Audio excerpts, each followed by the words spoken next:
The moment I heard Brutus yelp, a sound I hadn't heard since the war, I dropped the wrench, bolted out the garage, and saw the HOA patrol officer pulling his boot back like nothing had happened. He didn't know. He didn't know what that dog meant to me. He didn't know Brutus wasn't just some backyard mutt. I trained that dog for war zones. That yelp wasn't just pain. It was betrayal. And in that moment, I decided the HOA had just started a battle they couldn't win. It had been 8 months since I left the service. 30 years with a leash in one hand and a rifle in the other, and now all I wanted was some peace. That's why we bought the place out here, half-acre yard, quiet cul-de-sac, solid neighbors who mostly kept to themselves. Brutus and I would run drills in the mornings, grill on Sundays, and fall asleep watching old war documentaries I pretended were fiction. Brutus wasn't just a dog. He was my last deployment partner. Saved my life twice in Kandahar and once in Germany. I owed him everything.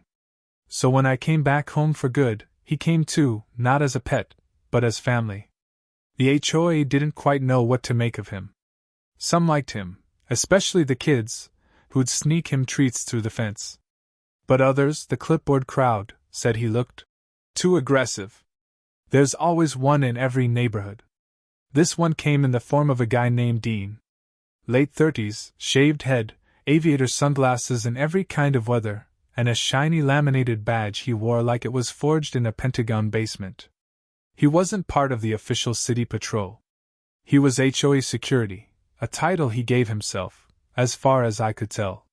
You could smell the insecurity radiating off his tactical cargo pants. Dean had it out for Brutus from the first week. I got my first violation letter the day after we moved in. All dogs must be on leash when visible from the road. Thing is, Brutus never left the porch without me. He'd sit there, stone still, watching squirrels and birds, but never crossed the invisible line I taught him to respect. He didn't need a leash, he had discipline. More than I could say for the HOA patrol. I'd tried to be polite. Offered Dean coffee once. Told him I used to train military K9 units. Showed him Brutus's certifications. Even demonstrated a few commands. Dean barely looked up from his little violation log and muttered something about rules being rules. But I saw it in his eyes. It wasn't about the dog. It was about control. That morning, I was fixing a loose hinge on the side gate. Brutus was lying on the porch, sun on his fur, watching a butterfly flit past like it owed him rent. I was crouched under the gate when I heard footsteps and a voice. Dean. Again. Muttering loud enough for Brutus to hear, baiting him with words like mutt and overgrown rat. I peeked through the gap in the fence but stayed quiet. I wanted to see how Brutus would respond. He didn't move. Then came the thud. A hollow, violent sound. The kind that stays in your teeth. Brutus gave one sharp yelp, the kind that tore through my ribcage, and went silent. I dropped everything and sprinted out front. Dean was standing there, arms folded, like he hadn't just assaulted a dog who didn't even flinch at gunfire. Brutus stood frozen, ears back, his body rigid. Not from fear. From restraint. I knew that posture. It was the posture of a soldier waiting for orders. What the hell do you think you're doing? I said, voice low, eyes locked on Dean. He looked at me like I was the problem. Dog was off leash. Tried to come at me. That dog hasn't moved in 30 minutes. I've been watching. Dean shrugged, like kicking a dog was a parking violation. Not my fault if your mutt can't take discipline. I took a slow breath and gave Brutus a signal, a silent one. He returned to my side, never taking his eyes off Dean. I looked at Dean and smiled, but it wasn't a friendly smile. It was the kind of smile I wore in Afghanistan when someone stepped too close to a tripwire. You got a body M on that little vest of yours? I asked. He didn't answer. Because I've got 2 security cameras pointed right at this porch. And I think you just made your last patrol on this street. Dean stiffened, but he tried to puff his chest. You threatening me? No, I said, still calm. I'm warning you. For your own safety. Leave. He stood there too long. Brutus took one step forward. Just one. No bark. No growl. Just a step. Dean flinched. Then turned and walked away without another word. I watched him until he turned the corner, then looked down at Brutus. He was still locked in position, muscles tight, tail still. I put a hand on his head, and he leaned into it. Inside, I checked the camera feed. It caught everything: Brutus lying still, Dean walking up, raising his foot, and driving it into Brutus's ribs. The look on my dog's face as he took that hit. I'd seen that same look in injured soldiers who didn't understand why they were being punished. I copied the footage, labeled the file "Evidence for Animal Control," and dropped it on a flash drive. I could have gone straight to the HOA. I could have filed a police report right then and there. But Dean didn't deserve that kind of mercy. He needed a lesson. A clear, public one. Not just for him, but for every clipboard-wielding enforcer who thought a badge on a lanyard gave them the right to bully people, or worse, their dogs. I looked at Brutus, who was already back to napping like nothing happened, and I nodded to myself. Tomorrow, we start training. Not for war. Not for service. For something far more personal. Because the next time Dean showed up, I wouldn't be the one talking. Brutus would. The next morning came early. I was up before the sun, watching the yard from the porch with a cup of black coffee in my hand and Brutus already sitting at attention like he knew something was coming. The air was still and quiet, too quiet for the storm I was about to stir up. I wasn't doing this out of anger. This wasn't vengeance. This was discipline, precision, and message delivery. Brutus didn't just deserve justice, he deserved demonstration. And if Dean wanted to play soldier, I was going to show him what a real one looked like. I walked Brutus out into the field behind our fence, same one we used for drills back when I was prepping him for rotation in the Middle East. Same field where we practiced detection sweeps, perimeter holds, and silent takedowns. It had been years since we did a full session, but the muscle memory was still there. One short whistle, and Brutus took formation like he'd never stopped. He moved with quiet speed, every step calculated. I gave him the signal for alert stance. His ears perked. He scanned. He waited. Then the hand signaled to low crawl. Without hesitation, he dropped and glided across the grass like a shadow. That dog didn't just follow commands, he embodied them. We spent the next hour drilling specific behavior patterns. Not attack patterns, no, I had no interest in violence. I wanted intimidation. I wanted the kind of presence that didn't need bared teeth to make someone's spine curl. A slow step. A steady stare. The kind of silence that speaks louder than yelling ever could. I trained him on my new signals. Hand twitches for lateral movement, a soft tongue click for hold, a quiet hum for disengage. To anyone watching, it'd look like the dog was just deciding on his own. But Brutus never moved without my say-so. He never needed a leash, because his loyalty was stronger than any collar. After drills, I took him for a slow walk through the neighborhood. We didn't go far, just far enough to be seen. A few neighbors waved. Some nodded. One older man stepped out from his porch with a grin, nodding at Brutus like he already knew the dog was more than a pet. That man's name was Hank, retired firefighter, lost half his hearing in a propane explosion years back, but still sharper than most people I'd served with.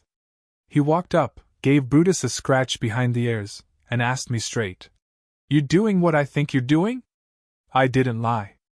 I just said, "He's getting his edge back." Hank gave a dry laugh. "About time someone pushed back on that little mall cop. You need anything, let me know. I got cameras too." That was more useful than he knew. I asked Hank if his front cam caught what happened yesterday. He nodded and told me the file was already downloaded. He handed me a USB, no questions, no speeches. Just the kind of quiet solidarity that comes from men who've seen worse things and understand how sacred loyalty can be, especially from a dog. By midday, Brutus and I returned home.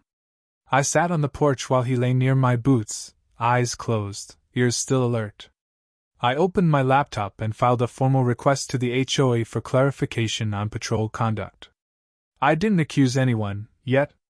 I just asked what the protocol was when approaching private property, what their rules were on interacting with pets, and whether the HOA patrol members had formal training. It was a subtle move, but I knew it would cause a stir. The kind of question that exposed the cracks without shouting about them. That afternoon, Dean returned. I didn't need to see him to know he was coming. Brutus perked up before the first knock. I stood and opened the door as Dean stepped onto my lawn like he owned it. Same sunglasses. Same fake authority. But this time, Brutus didn't stay on the porch. With a short click of my tongue, he moved to the edge of the lawn and stood still, chest up, eyes locked on Dean, silent as stone. Dean stopped mid-step. His bravado twitched. "Dog still off leash," he said. "Still on my property," I answered. "Still not your jurisdiction." He looked down at Brutus, then back at me. "I'm writing another violation. Non-compliance. That'll be your last one then." "What's that supposed to mean?" "I filed a request for protocol clarification with the board. Should get a response soon." "Oh, and animal control's reviewing a few things too." His face twitched. Just slightly. A flicker of realization crossed it. He was starting to understand this wasn't just some old vet and his mutt. This was a structured operation now, and he'd walked into it with steel-toed boots. Dean started scribbling on his little clipboard. Brutus didn't move. He didn't growl. He didn't flinch. But Dean didn't step forward either. Not once. He handed me the violation with a shaky hand, then turned and left without another word. I didn't need to say anything. I let Brutus walk behind him. Just a few paces back, silent, never crossing the property line, but never letting Dean forget he was there. Watching.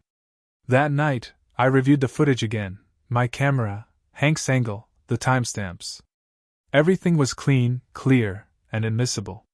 Brutus's reaction post-kick was so disciplined it almost hurt to watch. The way he just stood there, holding back, trusting me. That trust, that's what pushed me. Not anger. Not pride.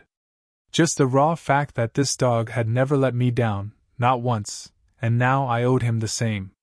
Before bed, I went out to the porch. Brutus followed. He sat beside me, head resting on my boot. The stars were out, and the street was quiet. But I could feel something shifting in the air. Dean wasn't going to let this go. And I wasn't going to back down. He kicked the wrong dog. And now he was going to learn what a real handler looked like when you crossed his line. The leash was off. The plan was set. And the next move? That was Brutus's. Ask ChatGPT. By the time Friday rolled around, the neighborhood felt different.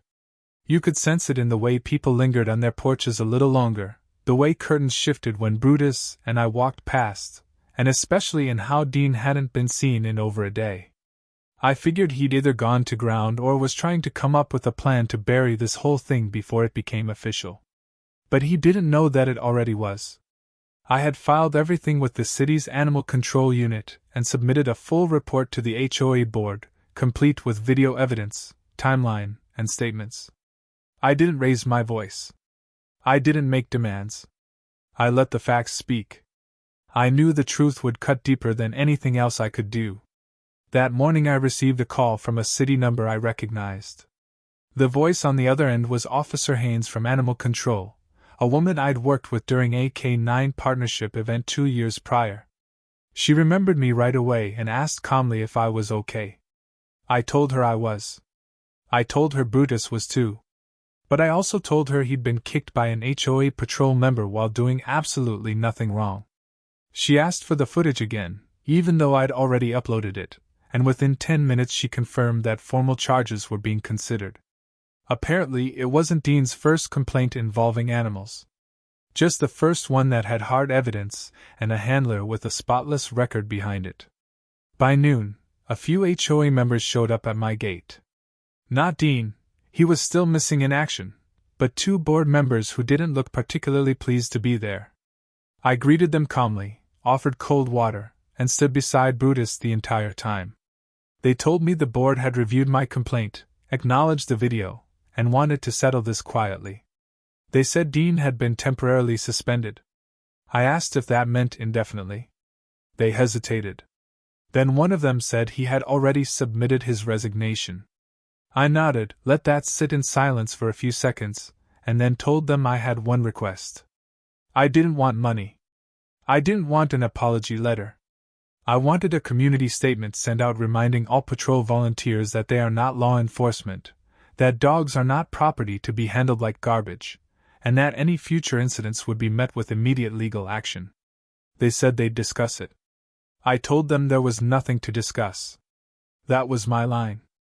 Either the neighborhood learned something, or I would make sure every resident learned the truth the hard way.